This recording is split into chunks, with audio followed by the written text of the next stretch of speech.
चाहते हैं अपने सरकार को, इस स्टेट को, रियासत को, कि अब हम मज़ीद इन नाइंसाफ़ियों को नहीं सहेंगे। हम इंसाफ को आज बाजियाब करने निकले हैं और हम इंसाफ को बाजियाब भी कराएंगे। का ताल्लुक मेरी तंजीम से था, मेरी तंजीम का वो साइंस कोऑर्डिनेटर था।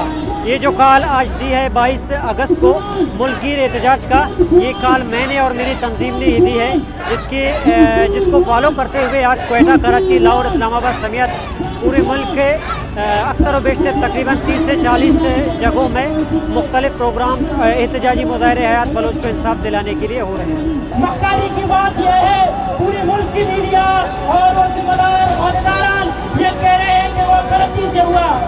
मेरा शाहिदीन का कहना है कि हयात बलोच को जब गोलियां मारी गई तो उसके वालदा को उसके पास भी आने नहीं दिया गया।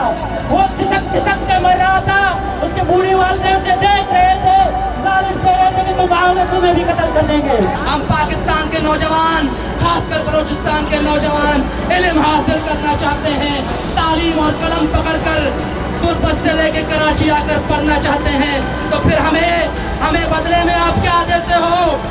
बदले में हमें आप गोली से 4 गोलियों का निशाना बनाते हो। क्या यही इंसाफ है? अगर ये इंसाफ है तो लानत हो ऐसी इंसाफ पर। अगर ये कानून है तो लानत हो इस कानून पर। अगर ये इज्जत है तो लानत हो इस इज्जत पर। बलोचों का जो खून गिर रहा है उसके खिलाफ, रियासती निज़ाम के खिलाफ हम सब लोग आके खड़े हुए हैं।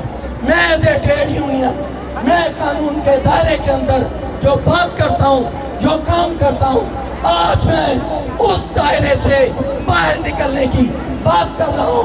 आज यहाँ बलोचों को ही नहीं मारा जा रहा, यहाँ सिंधी रोड के ऊपर खड़े हुए हैं। सिंधी जो है अपने मिसिंग पर्सन के लिए खड़े हैं। ये आवाज रुकनी नहीं चाहिए।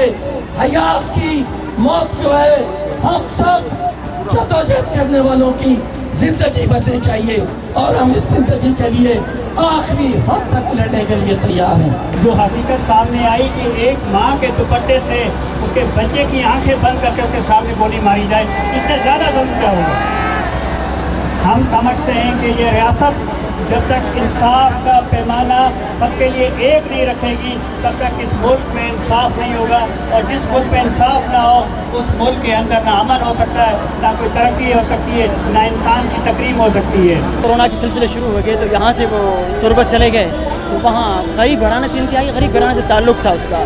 बाप वालिदैन के हाथ बटाने के लिए वो नखलिस्तान में काम कर रहा था। जो कॉन्वे पे अटैक हुआ हम उसकी भी मजम्मत करते हैं, जिसने अटैक किया फोर्सेस पर हम उसकी भी पुरजोर मजम्मत करते हैं। लेकिन बिला इन्वेस्टिगेशन के, बिला तहकीक के, जो बग़ैर तहकीक किए उसके वालिदैन के सामने उसके हाथ पाँव बांध कर उसको घसीटते हुए जो है वो उसको रोड पर लाया गया और वालिदैन के सामने 8 गोलियां उसके सीने से गुजारी। ये एक दर्दनाक, अलबनाक, अज़ाबनाक और ज़ालिमाना, सफ़ाकाना वाक़या हुआ। आपके पास अदालतें मौजूद हैं, आपके पास सिस्टम मौजूद है, आप उसकी तरफ जाएं, सिस्टम पे बात करें, अदालतों पे लेकर आएँ। जब हम और आप सड़कों पे फैसला करने लगे, बंदूक पे फैसला करें, तो कैसे आगे बात करेंगे? बलोच का कत्ल इंतहाई बहिमाना तरीके से किया गया।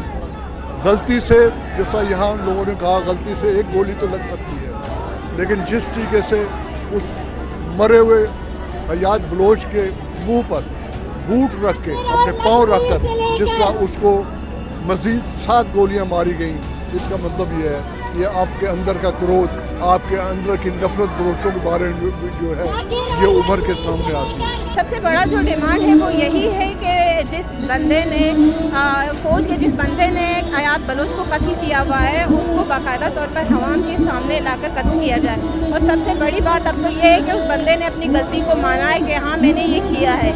आप किसी के ऊपर अपने गुस्से का इजहार इस तरह नहीं कर सकते कि बिला वजह, बिना कोई तफ्तीश किए हुए आप जाएं और उसे मारें। हयात के वाक़े से हमें लगता है कि कोई ये आखिरी वाक़या नहीं है, इसलिए बहुत ज़रूरी है कि आप तमाम लोगों को मुनज़्ज़म होकर सड़कों पे आना होगा, अपनी आवाज़ उठानी होगी और आइन की बालादस्ती की बात करनी होगी। लेकिन इसके साथ साथ इस वफाक को ये भी समझना होगा कि वादानियत को अगर तस्लीम नहीं करेंगे तो ये वादानियत फिर बांग्लादेश की सूरत में भी तब्दील हो सकती है। तो इसलिए बहुत ज़रूरी है कि सिंध, पंजाब, बलूचिस्तान, खैबर पख्तूनख्वा, इन सब की वादानियत को कबूल करते ही वफाक खड़ी हो सकती है। वफाक इसके बगैर खड़ी नहीं हो सकती है। प्रोग्राम में, इस एहतजाजी मुज़ाहिरे में मैं मुतालिबात जो आज हमारे हैं وہ پیش کروں گا.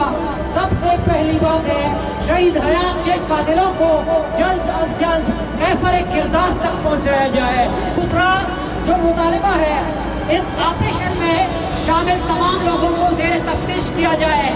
آپ طلباء سمیت ملک کے دیگر تمام طلباء کی تحفظ کو یقینی بنایا جائے. ملک کے آئین و قانون کے مطابق ہر ادارے کو اس کی ذمہ داریاں سونپ دی جائیں. بارڈر فورس کو بارڈر تک محدود کیا جائے. شہروں کے اندر پولیس اور نیویز کو فعال کیا جائے.